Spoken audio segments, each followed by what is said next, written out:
In Pakistan, for instance, let's start with the 100,000-foot view. I think the country has to really understand that we need to up the game, the education game for ourselves, big time, big time. We're really a massive underachiever. Of the 4 South Asian countries that you sort of compare, Pakistan, India, Sri Lanka, and Bangladesh, we are dead last. There's absolutely no reason for that to be the case. And I'm sure I'm biased, but when I look at talent in Pakistan and just the quality of Pakistan's talent, I think it's second to none. It's I would say pound for pound, we punch above our weight in the US. So many Pakistanis are doing so well in the US. So I think we have fantastic talent.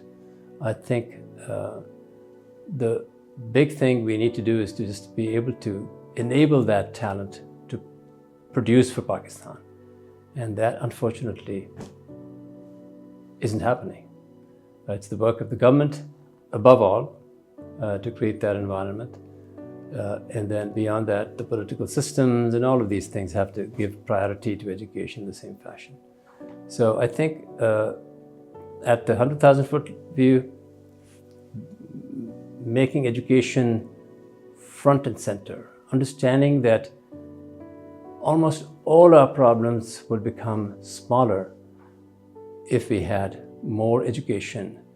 Education would lead to economic empowerment, that might lead to less crime, more tax revenue, more ability to build schools and invest in education, invest in other things that are required, the infrastructure required to do well in the world, to do well in the especially the emerging world, because the emerging world is a global marketplace.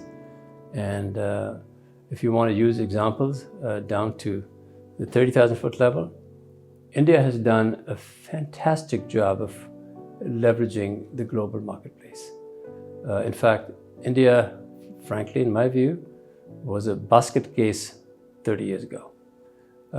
In fact, we were way ahead of India. And now they've lifted 200 to 300 million people out of poverty. Just the economic impact of that is huge, right? And people don't seem to understand that, because it doesn't have to be IT.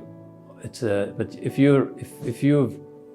you're working at an IT company from India, but getting US wages, you're now pumping all that money into the Indian economy. And so, yeah, is it affecting the shoe industry? Sure, because you can buy more shoes. Is it affecting the food industry, the clothing, the apparel, everything else, the cars, everything, right? So I think we need to first understand the value of education and also at the same time the crisis that we are in. Because there's no question, it's a crisis. And while a lot of people talk about that, I don't think they really believe it, because we don't operate in a crisis mode. If we were in a crisis mode, we would be thinking about just making sure we were putting schools under a tree, putting schools in a hut, putting schools wherever we can, and educating our people wherever possible.